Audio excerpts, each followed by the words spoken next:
Welcome to this explainer. Our goal today is to really break down the theory and practice of India's governance so that all these complex concepts are crystal clear. We're diving into a fascinating paradox, how a massive, incredibly diverse democracy was deliberately built as an indestructible union of destructible states. It's a system literally unlike any other in the world, and we're going to unpack exactly how it all works. To do that, we'll hit 5 key areas: historical origins, forging a strong center, the constitutional blueprint, centralizing tendencies, and finally, asymmetrical federalism. All right, let's jump right into part 1, historical origins, from the British Raj to self-government. So the foundation of India's federalism, well, it certainly didn't happen overnight. It was born out of a really long struggle against British centralization. The road to self-government was super gradual. Back in 1861, you just see the bare beginnings of ordinary member participation.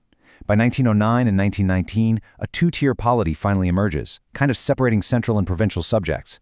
But it's really the 1935 Government of India Act that sets the stage. It established a highly sophisticated 3-list distribution of power: federal, provincial, and concurrent, and that heavily influenced the modern constitution we see today. Because pre-independence, the subcontinent was incredibly fractured. It was this massive patchwork quilt, split primarily between direct British rule and over 500 largely autonomous princely states. Unifying that kind of fragmented map into a single, functional, modern nation-state, that was a monumental challenge. Which brings us to part 2, forging a strong center, and the crucial pivot of partition. That intense geographic fragmentation sparked a massive debate. How much power should a new central government actually hold? Initially, the 1946 Cabinet Mission Plan envisioned a deeply decentralized 3-tier system. The idea was that the provinces would hold all the residuary powers. That would have left the central government incredibly weak, basically managing only very limited subjects.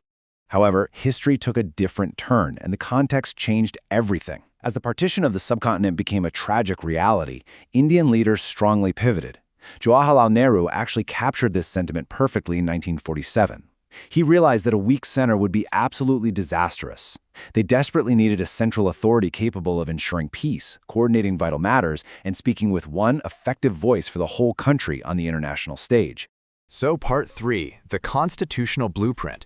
Let's look at how they define the rules of the game.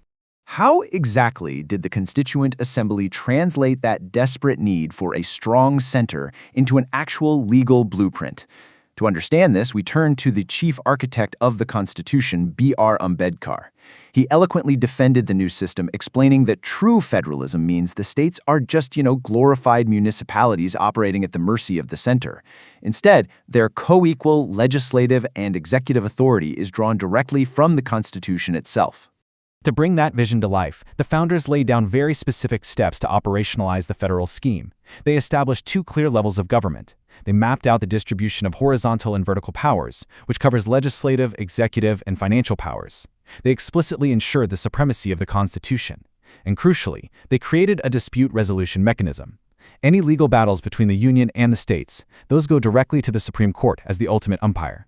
Let's move to part 4, centralizing tendencies, or what makes it an indestructible union. Now we arrive at the most defining and probably the most debated feature of Indian federalism.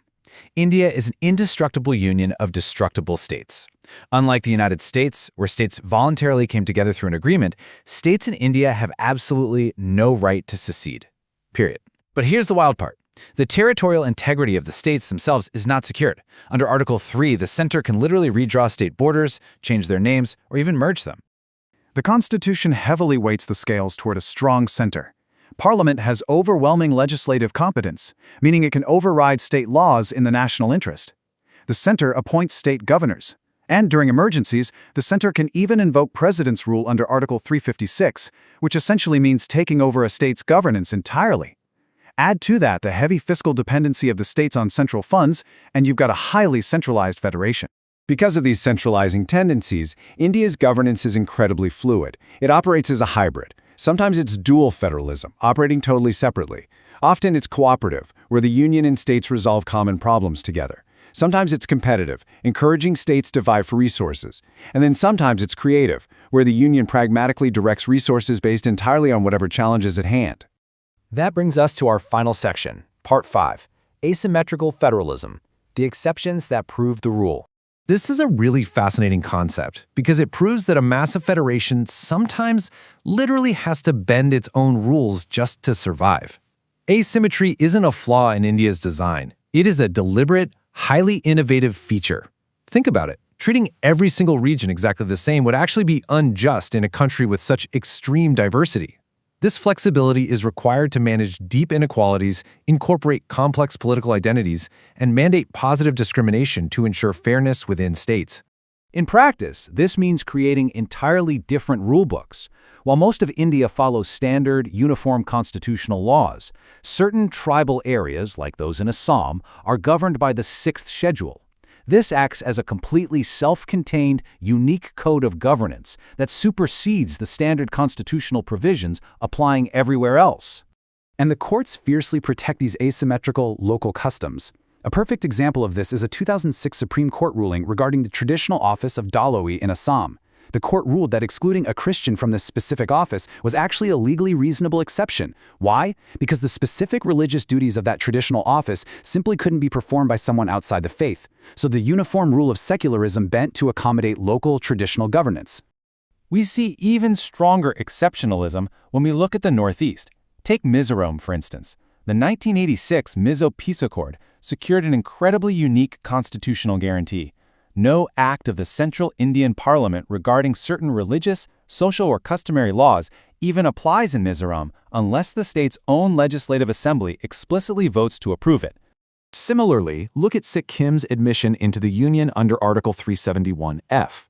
To facilitate their integration, the Constitution allowed Sikkim to keep their previous laws intact, even if those laws technically conflicted with fundamental rights established elsewhere in India.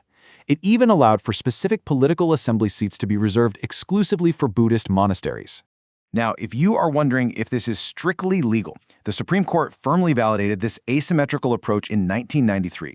In the R.C. Podial case, they explicitly confirmed that the Constitution gives wide latitude for these arrangements. There is no constitutional imperative demanding rigid uniformity when incorporating new, incredibly diverse territories into the fold. The Constitution is designed to flex, not break.